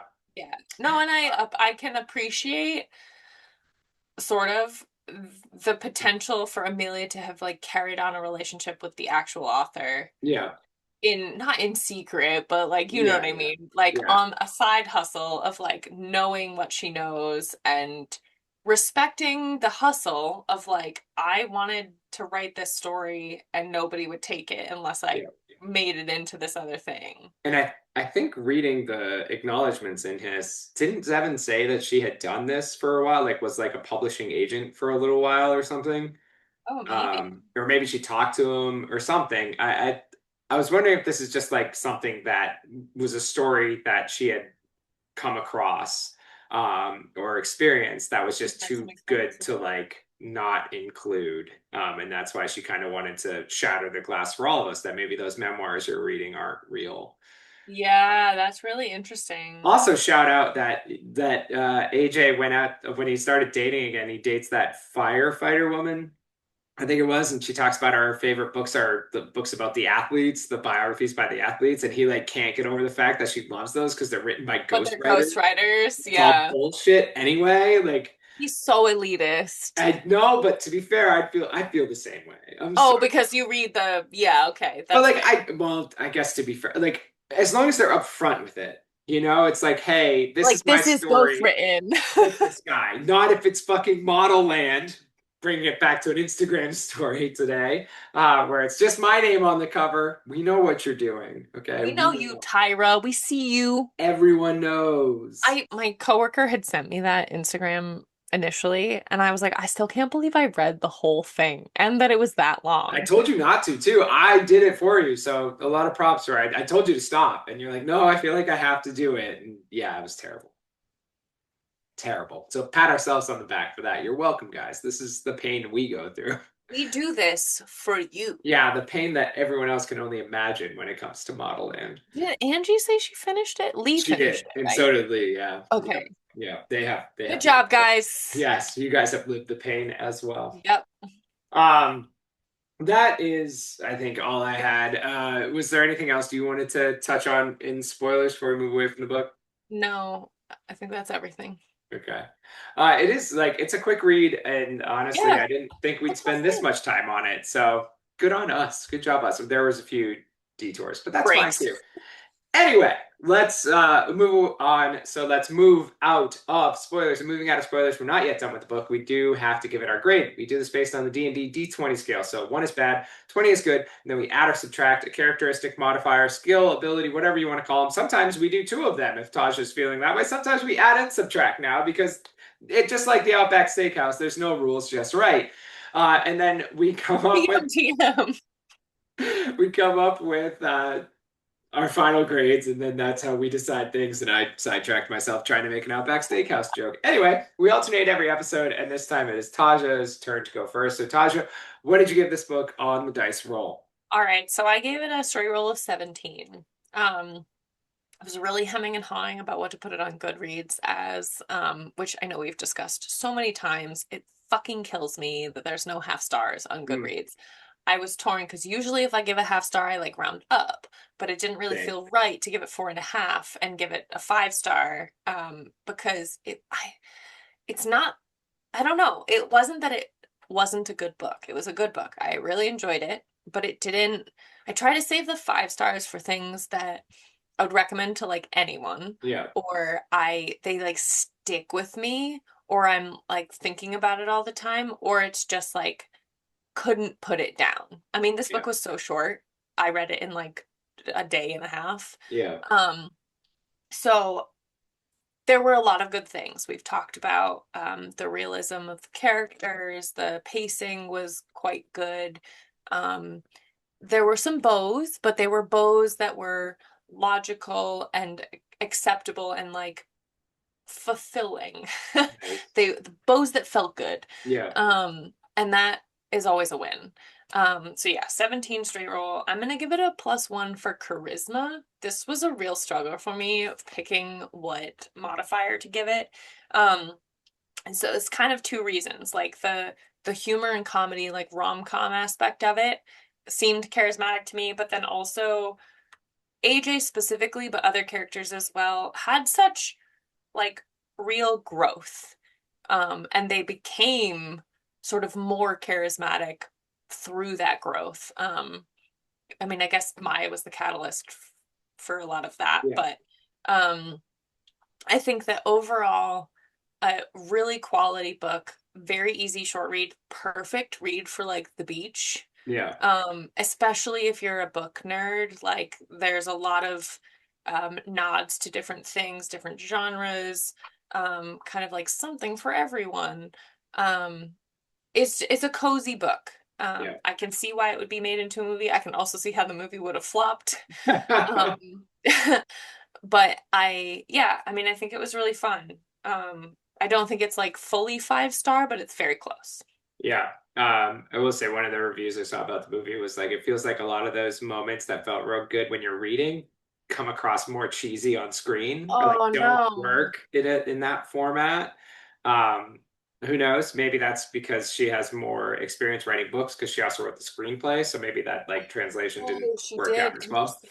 I I also don't know. think like chemistry wise, like the characters in the book have really good chemistry, and if you Yeah. don't have actors that like do Yeah. that, I could Yeah, see it not working. you never know. I agree with you on just starting off with the Goodreads thing. Like I'm the same way. If it's 3.5 stars, I round up to 4, but you can't round 4.5 You up to 5. can't. because like when I'm looking for recommendations, because our list is ever diminishing, it's how I always do it. I just look at I do it sort by rating, and as I'm going Yep. through my 5 stars, I'm like, oh yeah, oh yeah, oh yeah, oh yeah, and like I enjoyed this book. But it's not going to be one that I like think back on. Like maybe there's some random thing that I'm like, oh yeah, that was A.J. Fikry, right? Enjoyable, quick, but not like that. I don't think it has that staying power Staying that those power. other ones have. With all that being said, I also gave it a 17 on the dice roll. I took off a few points. Like my biggest thing was it just felt predictable. Mm, It's still, again, comfy, cozy. Beach read is a perfect way of describing it. It's like a great vacation read. If you yeah. like, I could see this being at an Airbnb and you pick it up and you're like, oh, sure, why not? Short Or enough to like get through a in a couple plane ride. days. Yeah, A or plane. yeah. Yeah. Very easy to get through. There's not any of that like heavy shit that you're Mm. really going through. And there are sad moments. Like I did cry. Oh Like it yeah. pulls the heartstrings. And there are still some emotions, but yeah, and the people in it are, I think the realism is the biggest thing to take away, where it just felt like this could happen. So that was really cool. For me, I kind of struggled too. I was like, I don't, whereas what was it? Was it Theo or Betty? Betty, I think, where it was like, we could do one of 10. Like it falls in a lot of different skills here. Yeah. I was wondering what to do as well, but I ended up landing on +1 for persuasion. And I'm giving that to Maya. To basically, she was the persuasion to bring AJ back from the ledge, Right. and able to give this man who thought he was broken and not good enough and everything else another lease on life, where he found love again, both with Maya and then with a new Mm. partner with Amelia, and with the community. And as we see Yeah. that grow, and then his influence spread out from there. As you were just saying, like Maya is the catalyst for a lot of growth that happens throughout all these people. And even like Ismay's story doesn't happen without Lambier's getting kind of the influence he gets from Maya and AJ and building that confidence in himself up and everything that he starts to do. So everyone's story really spreads out from her, and her persuasion, we'll say, as a 2.083-year-old that was convincing AJ to come back from the dark side. So overall, it's an 18 from both of us, which makes the math easy. That's an 18 overall. It's a Is that book that like one of the first times I feel like we don't often rate exactly the same book. it's not the first time, because I know when we've done it, We definitely have. I think we've even done it with the same skill before. Uh, Okay. I Yeah, think. we definitely I have. think. But yeah, it doesn't happen often. Usually there's a half a point or Yeah. something mixed in there. Yeah. But yeah, sometimes we get it right. And honestly, like it's nice to write it down ahead of time, but sometimes with our discussion, I'll be We like, oh, change I it. gotta adjust this. This one didn't feel like that to me. I was like, no, No, this feels good. This feels like a me good either. spot. Yeah. Pretty solid. Um, so yeah, so not her debut novel, as I misspoke last episode. It was her eighth novel. She had been writing for 9 years when this came out. Good job, Russ. But it is one last time, The Storied Life of A.J. Fikry by Gabrielle Zevin. You can find that pretty much anywhere, I believe. So check that out, or watch the movie on Netflix and let us know what you think. So Are you gonna watch it? I don't know. I don't even. I I'm don't watching want a to lot like of like ruin the book. yeah, I'm watching like a lot of random stuff, and it's not one. What was the last one? I forget. That I was like, we read here, and I was like really excited to watch it. Maybe it was Mickey 7, Oh, where I was that like, I was don't want to weird. watch it before we talk about it because it might get confused. And then I watched it, and I was like, oh, okay. There were parts of the book in there, some parts of the book in there. I mean, I don't think there's many. I can count on one hand the times when the book is not better. Yeah. Or like, I mean, like even with Project Hail Mary, like the book's better, but the movie stands alone, like in its own way. Yeah. I mean, The Martian The too Martian was the the same same way, way. like that. You can do it. But there's never, and it's just because of the way we digest things. Like it doesn't matter if it's a 3 hour movie, it's not going to make up for a 500-page book overall. Exactly. I think that the only one that was maybe Station 11 because like that was I mean that's a show, so it's a Yeah. little different Honestly, entertainment. I've been thinking about watching it again recently because Like I miss those characters.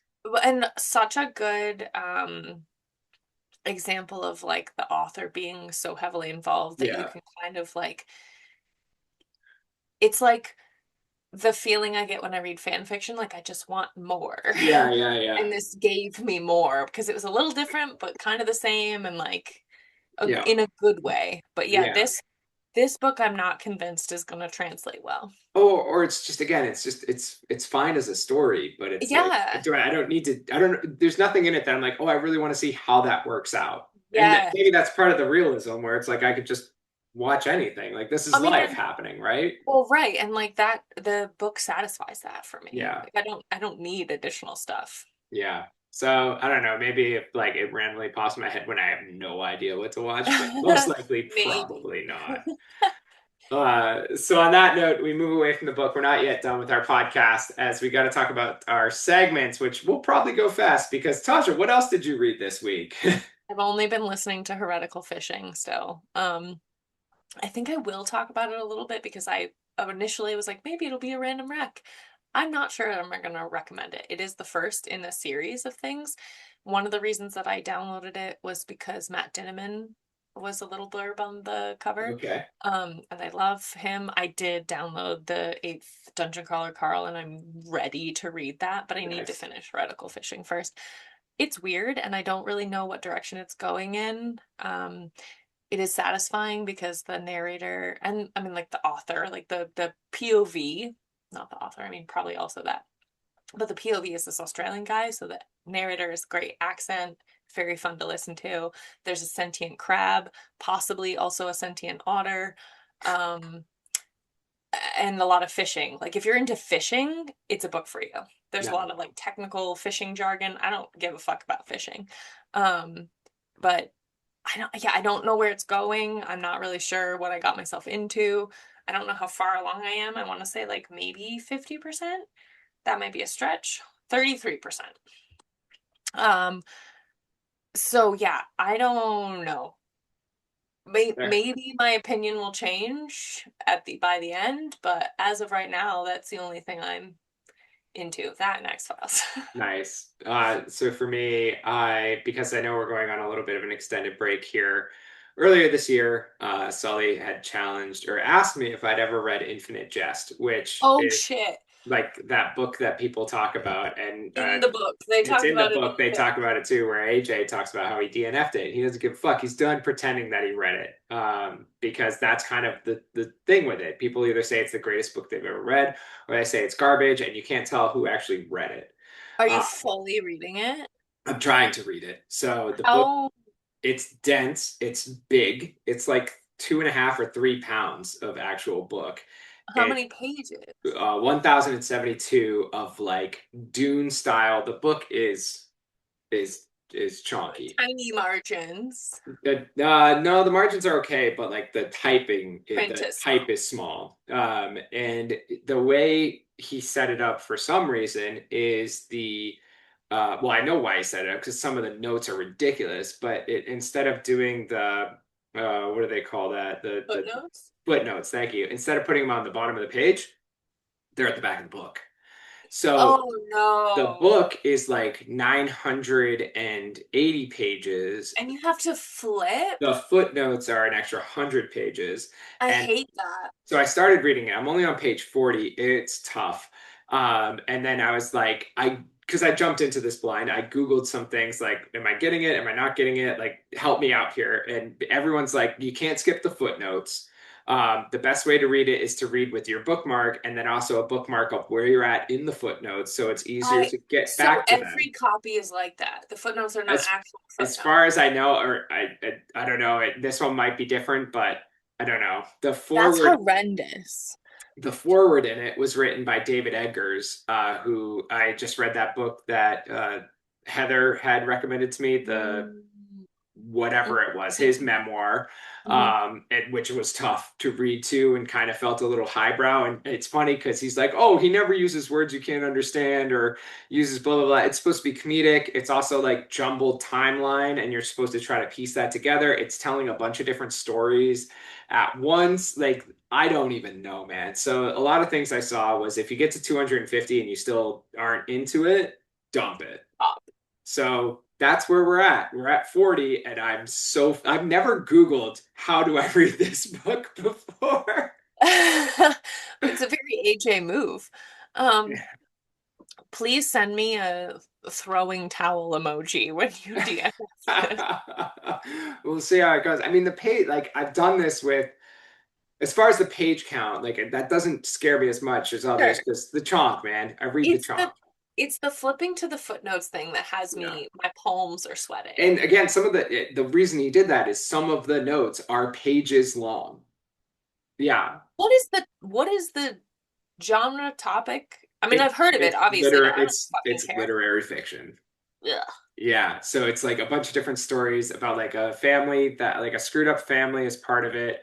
There's like it's somebody trying to recover in a halfway house, and then also there's like a futuristic-ish part of it too, and you have to like it's also set a little bit in the future of this is based on what I Googled. I did not get this from the I book was gonna yet. say, like, It's also set a little bit in the future where like years are no longer done by number. They're done by like this is the year of the Dove oh, like chocolate or rat or something weird. whatever. No, it's like even more obscure than that.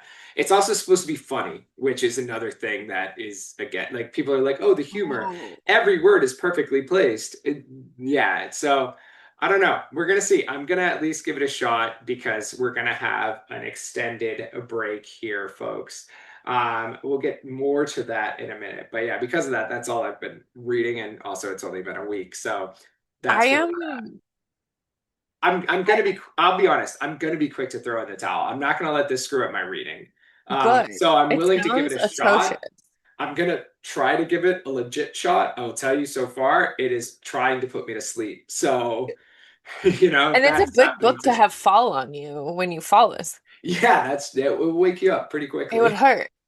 What's your like page count cutoff? I'm gonna try to make it to that 250 that they talked about, Okay. but for me, again, if like the way I've been doing it since we started this whole thing is if I'm avoiding reading for 3 days, I'm DNFing because now it's the book because I do enjoy reading. I want to jump into those worlds. So if that happens, I'll be out. Or if it's like, honestly, I've been reading it for 2 days now and I'm only at page 40, which again, Yeah, it's that's thick and it's, are the chapters small long? type. There's I don't even know if I'm still in the first chapter or what.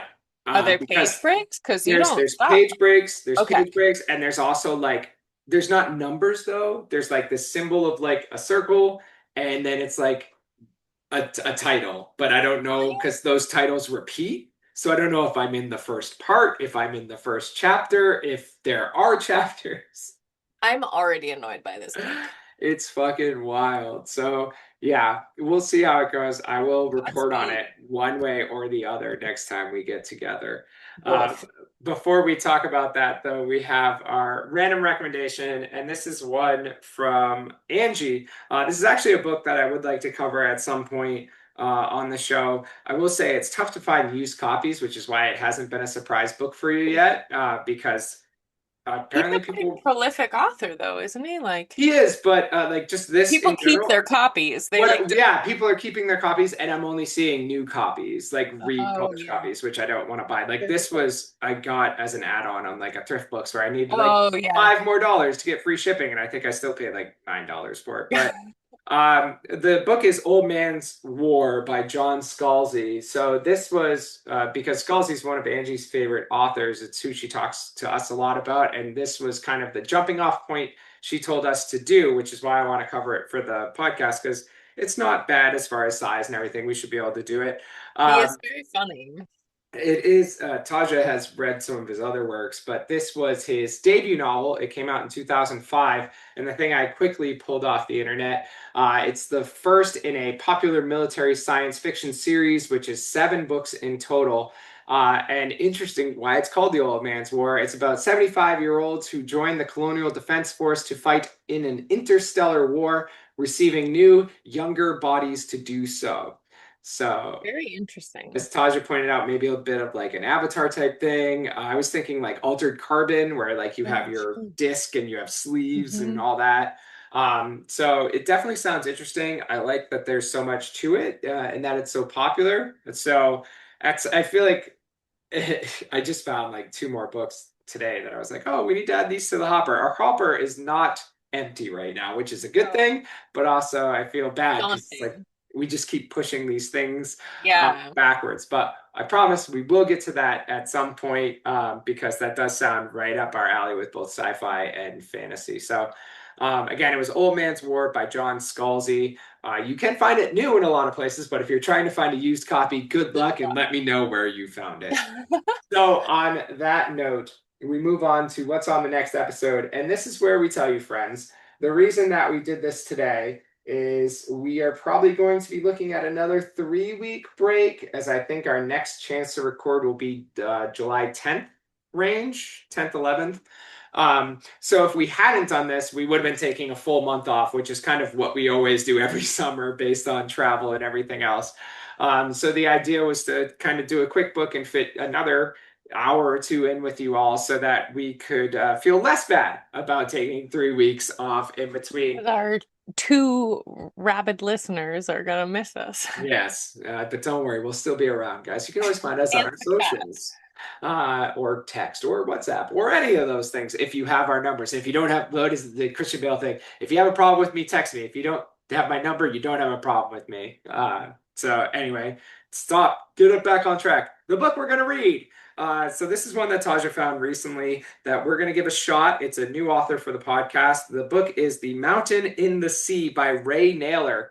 Really cool cover. Very cool cover that you can see on YouTube if you're over there. And I'm going to pull 2 things off the back here. It says, staggering, The Mountain in the Sea has the clothes of a futuristic eco-punk or cyberpunk thriller, the guts of a philosophy seminar, and the soul of a religious tract. This superb debut novel is a thriller as much as it is a disquieting work of speculative fiction.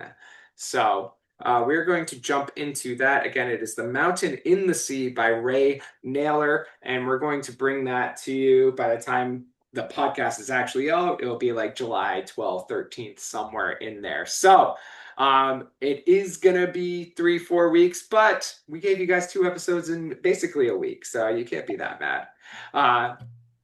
But that means we are done with this. So this has been a very super secret drop that once this week goes by and you just see it was episode 120, episode 121, you won't really care about that. But for those of you that do, those who don't know. And we appreciate you guys sticking around with us. So this has been the 121st episode of the ABC Pod, the Adult Book Club with Taja and Russell.